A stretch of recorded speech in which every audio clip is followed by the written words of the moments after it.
morning, you guys. I thought I'd come and do some ironing because I've got a little pile here. It's mostly Kev's work shirts and a couple of mine. And of course I don't have Bryce's anymore because he's gone. The funeral was yesterday, and so I thought I'd chat to you about that. And the typical of me, there was a little medical thing going on that made me worry I wasn't going to get to the funeral. So let me tell you about that first, because all's well that ends well. It ended up fine. This is my favourite shirt of Kev's, by the way, just this pink stripy colour. I think guys look lovely in a pale pink. So I don't know whether you noticed in the last few videos, but my eye was very bloodshot, and I don't know what was going on, because it was bloodshot. It was bloodshot for literally about 3 weeks, but it wasn't painful or anything. It was just bloodshot. I thought, what is going on? And I thought, you know what, I better go and get some drops or something from the chemist, see what they say.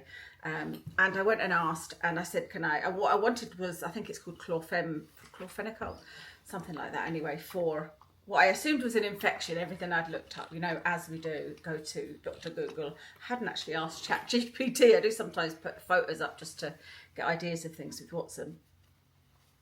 But they gave me Broline eye drops, which, because they said that it looks like the beginning of an infection, they wouldn't give me the chlorphenicol, the antibiotic drops that I wanted, because they said that it's not a full-blown infection, because I didn't have anything coming out of my eyes. I wasn't waking up with my eyes stuck together. These are all the things that the pharmacist asked me. And she said use these Broline eye drops, and they should stop the infection taking hold. You know, she thought it was the start of an infection. So I went home and did that, and the eye drops seemed to instantly work, you know, and the following day my eyes were so much clearer. So I gave it another 2 days, and then I was like, right, I'm gonna put my contact lens in again, which I did, and that was on, that must have been Wednesday. Yeah, it was Wednesday, because today's Friday. Ow, what have I done there? Today's Friday and the funeral was yesterday. So Wednesday, I put my contact lens back in, and could not believe how sore my eyes started getting as the day went on.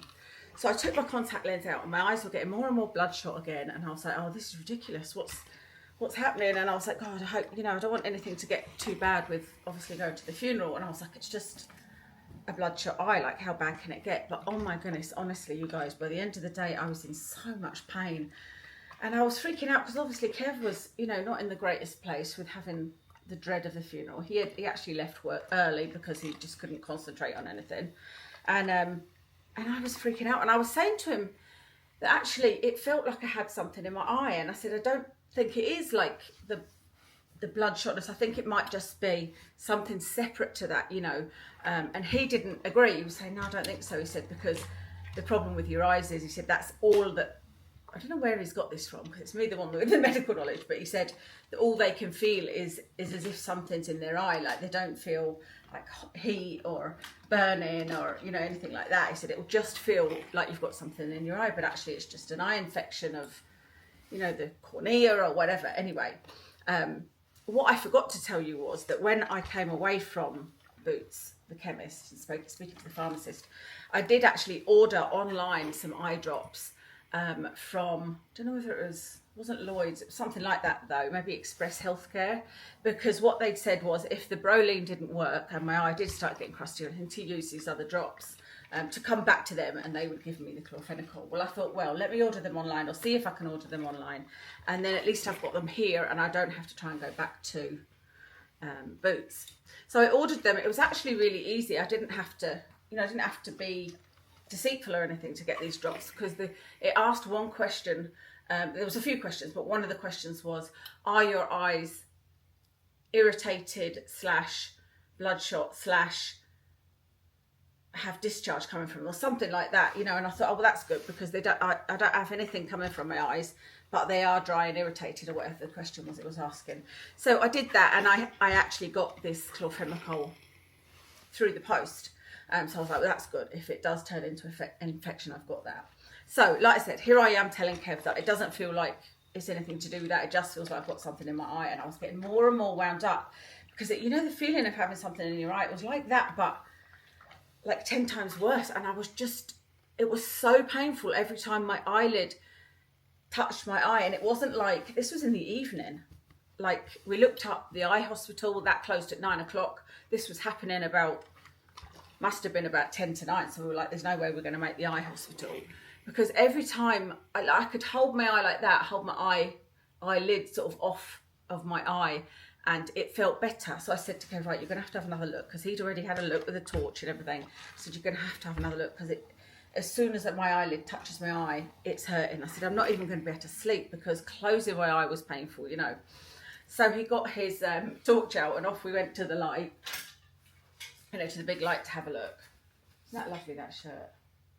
He said, you're going to have to go to the opticians in the morning, but I was like, how is that even going to work? Because we needed to leave here at, I think it was 10. Yeah, we needed to leave here at 10 because we were picking Betty up. We did eventually persuade Betty to let us pick her up. And there's no way I could get there in time and back. Even, well, I might have done if they had an appointment, if I was standing there as soon as they opened and they had an appointment. But I was like, I just don't know how I'm going to even get through the night at this rate, because I can't close my eyelid, you know. Anyway, so he's having a look at my eye, and he was like, oh, okay. And I was like, what is it? And he said, he managed to turn my eyelid inside out to have a look inside, and there's a great big lump on this right eyelid. Well, great big lump, it's not that big, because you can't even see it or feel it through my eye, which is why I was so surprised. He said there is a lump there that looks like an infected lump. So I was like, oh, okay, at least that explains it. I was like, right, okay, what we're going to do? And I said, well, I've got those eye drops. I've completely forgotten. I said, I've got those eye drops in the fridge, because it says to store at 2 to 8 degrees. So I said, I can, let me try, because he said it was a red looking lump but with a white head. He said it kind of looks like a white head, sort of. And I was like, well, that to me would say infection. So let's see if at least overnight I can use these eye drops and see if that helps enough for me to get through the funeral, you know. So we got the eye drops. The eye drops instructions, bloody hell, were to put them in every 2 hours for 48 hours. So I'm still, if an alarm goes off while I'm standing there, because I don't know when my next lot are due, it's because this was only, you know, the 48 hours are not up until tonight. And I was like, well, so even through the night, and actually you're supposed to store them in the fridge. And I said, well, I'm not going to keep them in the fridge. I'm not going to be getting up every 2 hours and going to get the eye drops to put them in, you know. So I said, I'll keep them by the bedside and put a timer on. So I did actually put them in every 2 hours on the night. But anyway, we put one of these drops in my eye, and honestly, I don't know how it worked, because I don't know whether it was psychosomatic, I was saying to Kev, because I feel like it instantly did something. It instantly stopped the irritation. And I don't know whether it was just because Kev had told me, yeah, there is something in your eye and it's a lump. And so it sort of took that thing away from thinking that there was a bit of makeup or something that was stuck there. I was just like, oh, okay, that's what it is. I don't know whether it's just knowing what it is helped, or whether it was this antibiotic ointment. I don't see how antibiotic would instantly do that, you know. But anyway, it did. It instantly felt better. Instantly, like I stopped freaking out. I wasn't like, oh my God, what am I going to do? I wasn't crying and all that nonsense. Kev had gone to the shops and got me a rinse. I tried to rinse it, everything. Anyway, I was sitting in the bathroom while I'm saying to him, oh my God, I feel like it's kind of gone from a 10 out of 10 in pain to a 9 out of 10. I'll be able to bear this tomorrow. You know, they don't need to rush me off anywhere. And I felt so bad for taking up all the evening focused on me. Then I was like, all of a sudden I was like, oh, the back of my throat. And he was like, what is it? And I said, I can taste those eye drops. And he was saying to me, remember, Kev is not medical at all. And he was like, don't be so ridiculous. It's not going to go from your eyes to your throat. And I was like, I'm telling you, I can taste the bitterness in my throat. And he went, no, don't be so silly. And he said, that's why you go to an ear, nose and throat. You don't go to an eye, ear, nose and throat, do you? Because they're not connected. And I was like, I promise you, the eye is connected. So anyway, I had to Google it and show it to him. Where it said, you know, you can taste. Anyway, it was really bitter in the back of my throat. And Kevin said afterwards, he said, I thought that was psychosomatic. He said, I just thought that you thought you could taste it, you know. It's like, well, anyway, so I put them in every 2 hours and it wasn't an issue. I don't know what it's like now. I obviously don't want Kev pulling my eyelid open anytime soon. So I'm going to wait until I finish the course, which is, so by tonight I have to stop doing it every 2 hours, and then it's every 4 hours. So it's still quite cumbersome for another 3 days. So it's not until Tuesday that I can even consider putting contact lenses in. And I'm just going to wait till then and then ask Kev to have a look and see that the lump's gone, you know. But yeah, all's well that ends well. Whenever there's big events, it's ironic because I always worry about migraine. You know, I worry that migraine's going to be, I just saw a thing float, a little piece of dust float in front of the camera there for now. I always think that my migraine is going to be the thing that will be a problem, you know, and with these big events, I always worry about it. And I'm like, end up being okay because I'm like, right, okay, worst case scenario, I'll have to take an extra tramadol, you know, or something like that. But yeah, my migraine wasn't the problem. I did take tramadol because I did have a migraine when I woke up. No bloody wonder being awake every 2 hours putting eye drops in. And what I needed to do with the eye drops so that I didn't get this bitter taste in the back of my throat that was tickling and making me cough was you have to hold in here, you just have to hold and press for a minute so that it gets absorbed into your eye and doesn't go down the back of your throat. Crazy stuff. So the funeral was lovely. Like I said, we actually picked up Betty. We arrived really early. We were there like half an hour early because you just don't know about traffic, you know. And so that was nice because we got to see everybody coming in and you knew you hadn't sort of missed anybody, you know. The service was lovely. Kev did fantastically. He was doing a reading for his dad. He specifically wanted to. I was really proud of him. So he managed to pretty much get through it. There was one moment where I saw his little lip going. I was like, oh no. I don't wanted to rush up there to him because when I was doing my dad's eulogy, Kev stood beside me just in because I wasn't sure I could get through it. And so the idea was Kev stood beside me, and if I couldn't get through it, Kev would jump in and read it, you know. And I asked him if he wanted the same, but he didn't. He was pretty confident that he could do it. So he did. He did that fine. Then we went to a bar that we actually the last time we were at that bar, we were there with Bryce and Aileen. Yeah, I was trying to remember if Aileen was still alive. Yeah, actually it was Bryce's 80th birthday, so it was me and Kev and Watson. We took Watson along, Bryce and Aileen and Carolyn, who is Kev's cousin, and I get on really well with her. I think she's lovely, and she's very much a dog person, so she was in love with Watson and Watson was in love with her, and it was all very nice. So that's the last time we were there, so that was kind of nice. And what else? There's not really much else to say about it, or not much else to say that I can say, because you know, a lot of there are a few nice things that happened actually, but that are to do with the whole feud that I've told you guys about before, that is between the brothers basically. Well, it's not just between the brothers, it was between me and the brother and the brother's wife. It was between all of us, you know, it involved all of us. But, you know, we were all more than cordial to each other, and that was nice. There won't be any reunion, which is really sad to me, but it is what it is. And the most sad part, actually, no, I can't say the most sad part because it was about Bryce, but we're all outside afterwards crying, all the same people that were crying at Aileen's. You know, there's some of us that are sort of extra emotional, standing outside crying.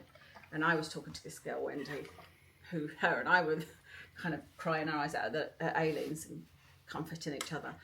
And we just stopped our crying, and I was passing tissues out and whatnot, and we're walking away. And we had noticed when we arrived that there was a lot of people wearing pink. And so we had surmised, wrongly, that somebody had died of breast cancer, because I think it was, Betty was saying that there was a breast cancer awareness, I don't know whether it was week or day recently. And so that's what we thought it was. We thought somebody's died of breast cancer, and that's why they're all wearing pink. You know, the boys and the girls, they all had something pink on. Some of them was just a tie, some of them it was a top, you know, even the young children. And as we were leaving the chapel, we saw this horse and carriage come in, and we were like, all right, okay, we needed to move like out of the road because it was coming down. And there in the back of it was this little coffin, like this size, about this size, I think. And that was it. Me and Wendy were off again. We were off crying again, going, oh, that's just awful, you know. And it was just really awful. And then it made sense about the pink. It's obviously, well, maybe not obviously, but it seemed like it was a little girl that obviously loved pink, and everybody wore pink. So sad. What a really, as if things couldn't be sad enough, you know, what a very, very sad way to end that bit. So yeah, that's everything. Kev is golfing today with his dad's old golf buddies. So they have invited him to his course, and they are actually going to put a memorial bench for Bryce on the golf course, which is lovely, so lovely. Isn't that really, really sweet? And so yeah, so Kev had another day that he hadn't taken for bereavement leave, and so he said he didn't know, you know, if he'd feel like working today, so he booked today off and said, well, that'd be a good day to go and play golf with them, you know, so that's what he's doing today, so that's really nice. And I think he said actually that he felt a bit lighter yesterday, and I totally get that. I felt lighter. I'm sure if you guys have been through this, as a lot of us have, a lot of you guys have as well, you sort of dread the day, don't you? Oh, this is how it was for me, this is how it was for Kev. The day looms, and all you want to do is get past that day, because it is, and you probably know yourself that it's going to be the worst day ever, because it's you saying goodbye, and it makes it all real. And you see people, and I always feel like when you see people, first time you see anyone afterwards, and especially if they've got that face on them, like, you know, and they come and give you a hug, that's just really upsetting, you know. And that happened to Kev, you know, a few people, like, you know, seeing him and immediately giving him a hug and saying, I'm so sorry. And yeah, it's just all so emotional. And so Kev, I know, was dreading it, and he said, I kept asking him this, I thought he's going to be like, you stop asking me if I'm okay. But he said, he didn't say that, but he said he felt lighter, and I definitely felt lighter after the funeral. It's like, you know, and we were kind of laughing beforehand, going like, whose idea was it that you do it very quickly after they die? I suppose you've got to do something with the body, but whose idea was it that you invite everybody you've ever known, and in front of all these people, you get sad, you know, because the person's not there. You know, my dad was always like, do what you want after I'm gone, like, whatever's best for you. And what would have been best for me, honestly, would have been to not have a funeral. I think I said that to you guys. I didn't find anything comforting or anything about my dad's funeral. I did not find peace in any way from it. I just found it distressing. Same with my nan's funeral. I didn't go to my brother's funeral. I was up here, and I was unable to get down. But I've been to other funerals as well. I've been to a funeral of a child. You know what? If there was anyone that was good, it was the one good in a weird sense of the word. But the child's funeral, we were told to dress colourfully, and the coffin was covered in stickers that her nursery had made, but that was still also extremely sad. But it was also funny because everybody got up and told funny stories about Olivia. But anyway, like I said, funerals for me, not too much. So hopefully Kev's having a really nice day. It's dry, which is a change because it's been very rainy lately. So that's really good. And yeah, we'll see what the weekend brings. We don't have any plans for this weekend. Kev's not. He said he basically doesn't golf in the winter because he plays competitions to try and reduce his handicap.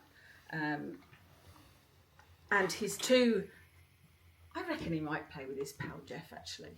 His two buddies that they were all at the same golf course. They've now, one's moved up to somewhere in Fife to look after his mum. And his other buddy has moved to a different golf course. I can't remember why. So Watson is, he's turned 11 this week, by the way. Isn't that amazing? I can't believe he's 11.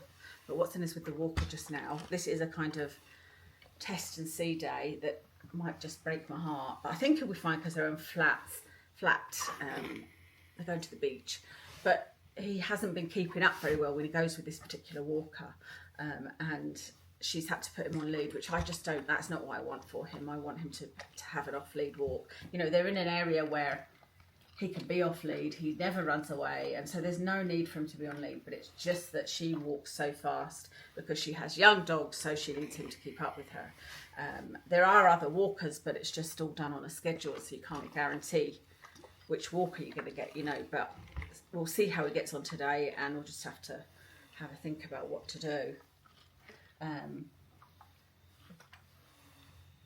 What was I going to tell you? Oh, I was going to tell you about, there's so many things on my list to talk to you about actually, but I was going to tell you about the cannabis thing. I think I'm going to try cannabis for my migraines, because I had thought it was all about, I thought cannabis just made you tired. Did I tell you guys about when Kev and I took it? Kev and I had some cannabis in Amsterdam. Wow. Do you know what? It was hilarious and also terrifying. I'm sure I've told the story before. We didn't have muffins. We were smokers at the time. And so we decided to smoke some. Not getting advices. You don't get any advices about it. What's strong, what's not. And so I just asked for grass. And when I told my brother later on, he was like, "You didn't just smoke straight grass, did you?" And I was like, "Oh yeah, I didn't have any tobacco, so I just rolled up this grass." And he couldn't believe it, and he is a pot smoker, so he knows. And he couldn't believe it. He was just like, "I cannot believe you did that." He thought it was hilarious, and I was like, "Well, we were stoned out of our faces." So we were sitting in this cafe, and Kevin and I smoked these things, and then we went outside and were just wetting ourselves laughing at nothing. But it's the weirdest feeling, because we were laughing, but it wasn't funny. Well, that's how I felt anyway. I was like, I don't know why I'm laughing. And it was laughing to the point of like your stomach was hurting and you wanted to stop laughing, but you couldn't. And we both knew that we were supposed to be going to the Anne Frank Museum that afternoon. And thank God we still had the presence of mind to say it would be inappropriate of us to go and see the Anne Frank Museum with potentially laughing. Like, that's not gonna work. Oh, I just saw a woman out my window that I haven't seen for ages, and I haven't seen her doggo for ages. So I thought I'd go and say hello. But I went out, I went to sit on my step, and before I'd even sat down, she went, "Where's Watson?" And I was like, "He's with the walker." And she was like, "Oh my God." Because obviously with all the cancer thing, I don't think I've seen her since saying he's fully recovered, it's all clear, you know. So, bless her, that was nice. So she was delighted to hear that he is well. Her dog is also 11, so they've known each other, the two dogs, for 10 years. You know, I've known her for 10 years. No, I don't know her that well, but, you know, just from out walking, her and her husband. She's lovely. I don't even know what I was telling you. What was I talking about? I know I was talking about, I was going to take CBD from... Oh, I know what I was telling you. I was telling you about the fact that I had kind of ruled CBD out. No, do you know, I keep saying CBD, it's not, it's actual cannabis, actual medical cannabis. That's what I want to try, because I have tried CBD already. And the reason that I didn't think it was good is because I thought it would just make you tired. And I did watch a program on chronic pain where there was a couple of people with migraines, and one of them did cold water swimming, and that helped. Somebody else had a different type of chronic pain. It wasn't migraines, and she did try medical marijuana, and she just found it made her feel too tired, exactly what I would worry about. But when I was looking it up the other day, it was saying that it can help you with focus. There is different types, you know, so I obviously need to look a bit more into it, and that gives me some hope, because I'm already lacking in energy when I've got a migraine. You know, like before, let me just move myself up, I'm looking a bit far away. Before and after the migraine, my feeling is that of like fatigue, weakness, etc. And so I already kind of feel tired, you know, and I don't want to add to that. But yeah, I think that there's a possibility that I can get a type of medical marijuana that would help, because the what I looked up was chronic fatigue syndrome, to see if that could be helped with it, and it can. And I was like, well, that gives me some hope then. Yeah, money is the biggest challenge, because it's going to be, from what I looked, it was like £200 or £300 a month. So yeah, I don't think it's something I'm ever going to get on the NHS, although my brother does. I'm sure he gets it on the NHS now, which is just wild to me. And he doesn't have pain, he has some really deep mental health issues. But, ooh, that's my baby boy coming back. Pretty sure that's the driver bringing my baby boy back. So yeah, so I'm excited about that. I need to look into it. This is always the problem. I need to have the time to actually sit down, go through the forms, look into it all, figure out exactly what I'm going to do, how much it's going to cost, you know. And I don't think the neurologist is okay with that, but that's okay. It's not anti it, and I'm not going to be seeing the neurologist for another, I don't know, a long time, and that will just be the last visit, I think. Anyway, thank you very much for listening to me ramble, as always. I hope that you guys are all well, and I've got loads of things to discuss with you on these videos. I didn't even look at my list today. I just thought I'd come and update you on the funeral, you know.